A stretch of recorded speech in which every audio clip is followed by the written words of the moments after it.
Hey guys, today we're going to talk about the order of operations.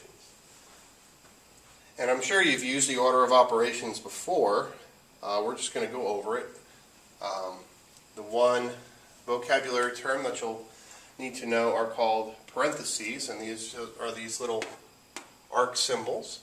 I am sure you've used parentheses before with language arts, and parentheses are symbols that just hold expressions together. Alright, so let's investigate the order of operations a little bit. Okay, and I'm sure we have seen this before, PEMDAS. This is a little mnemonic device to help you remember how math problems should be resolved in regard to the order of operations. So with the order of operations, we're starting out with our most powerful things first. So we're going to start off with parentheses. And parentheses could look like that. They could look like this, which are also called brackets. And they could look like that, which are also called braces. We then go to exponents. From there we go to multiplication or division. And one of the things that I find messes students up as they're doing the order of operations and they're using PEMDAS is that they will use this as a checklist and go straight down the list. What really happens is that multiplication and division, they're on the same level, and they occur as you read them left to right. Okay, I have that down here. So multiplication and division are equally as powerful. So you don't skip over division to go to multiplication if division comes first in the mathematical sentence. And the same thing goes for addition and subtraction. Down here, addition and subtraction are also equally as powerful. Okay, so again, you wouldn't skip over a subtraction to jump to an addition to resolve some addition problem. So what I've done is I've created what we could call like a hopscotch board over here, and we start off with first on parentheses, and then we drop down to exponents, and then we do multiplication and division. And remember, it's how they come in the sentence. So if division comes first, you do division. If multiplication comes first, you do multiplication. Then we drop down to the last level, and it's addition and subtraction, also on the same level. Okay, so again, you wouldn't skip over a subtraction portion just to do addition. So I don't really like PEMDAS because I've seen students mess this up over the years, but I know most of you are pretty familiar with that. And we can also call this, please excuse my dear Aunt Sally, just because it helps us remember the order of the steps. So let's look at a problem.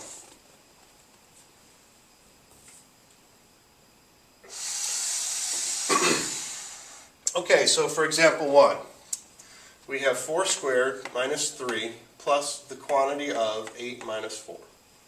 Okay, so first thing, we look here, do we have any parentheses? Yes, we do. We have 8 minus 4. So that's the first thing we resolve. So once we resolve this, we bring this down, we have 4 squared minus 3 plus 4. Do we have exponents? Well, we do. We have 4 squared, so we resolve that next. 4 squared is 4 times 4, which is 16, and then bring the rest down, minus 3 plus 4. Do we have any multiplication? No. Do we have division? We do not. So then we go to addition and subtraction. And we do have subtraction, and subtraction comes first. And even though, as I said earlier, that we use PEMDAS,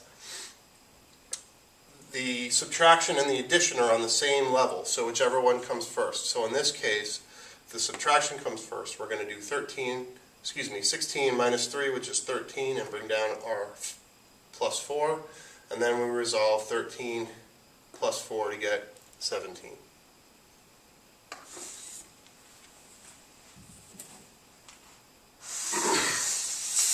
For example 2, we have the quantity of 2 cubed plus 5 to the first plus the quantity of 19 to the 0 power times 6 squared.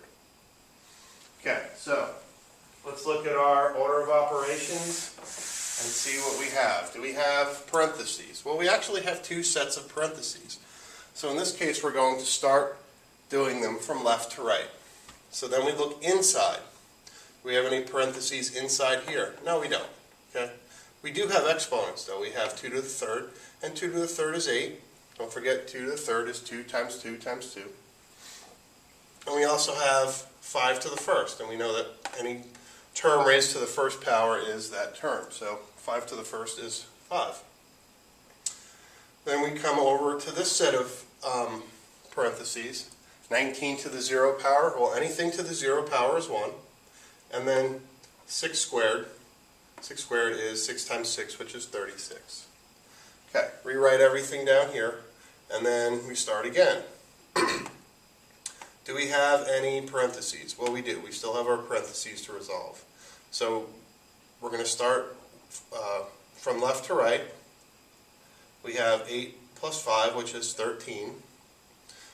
And then we come over to the next set of parentheses, and we have 1 times 36, and 1 times 36 is just going to leave us with 36. So now we have 13 plus 36.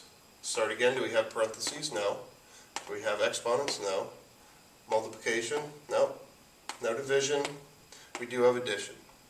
So we'll take our 13 and 36, add them together, and get 49.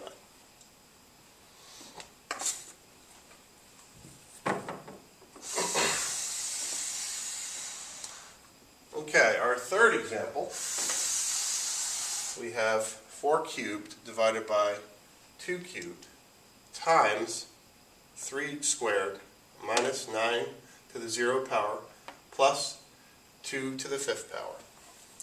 Okay, so let's begin. Do we have parentheses? No, there's no parentheses up here. Do we have exponents? Yes, we have a lot of exponents, so let's resolve these. So we're going to start from left to right. We have 4 cubed. 4 cubed is 4 times 4 times 4, which is 64. Then we have 2 cubed, and 2 cubed is 2 times 2 times 2, which is 8. We have 3 squared. 3 squared is 3 times 3, which is 9. 9 to the 0 power, which is whole number 1. And 2 to the 5th power, which is 2 times 2 times 2 times 2 times 2, which is 32. Okay, so now we have our new expression written. Let's take a look at this. Do we have any parentheses? No, we don't. Do we have any exponents? No, we've already taken care of those. Do we have multiplication and division? We do. We do have multiplication and division. We actually start off with division. Okay, and again, because division comes first in the sentence as we read it, we need to resolve that first. So we take 64 and divide that by 8, and we get 8. And then we look down here.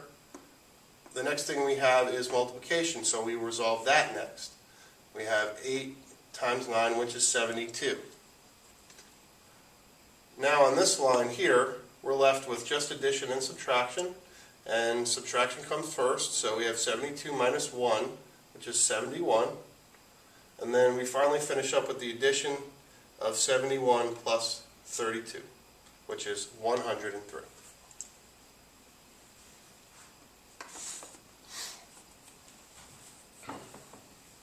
Okay, your turn. Take a minute and try to solve this one by yourself.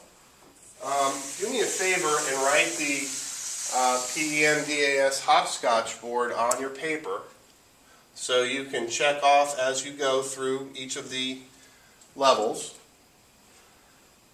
Pause the video, simplify this, let's see what you come up with. This one's kind of tricky, and we'll come back and go over it.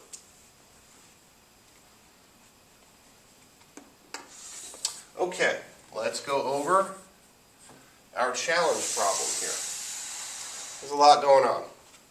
not only do we have parentheses, we actually have two sets, or three sets really, parentheses, because we have this set of parentheses here, this one here, and then these brackets on the outside, which again count as parentheses. So when you have sets of parentheses inside parentheses, we start inside first. And when we start inside first, we start left to right. So we're going to start with this group of parentheses here, and we're going to look at, do we have any parentheses inside here? We don't. Do we have any exponents? We do. We have 3 to the 4th power and 9 to the 1st. So we resolve those. 3 to the 4th power is 81. 9 to the 1st power is 9. So now we have 81 divided by 9.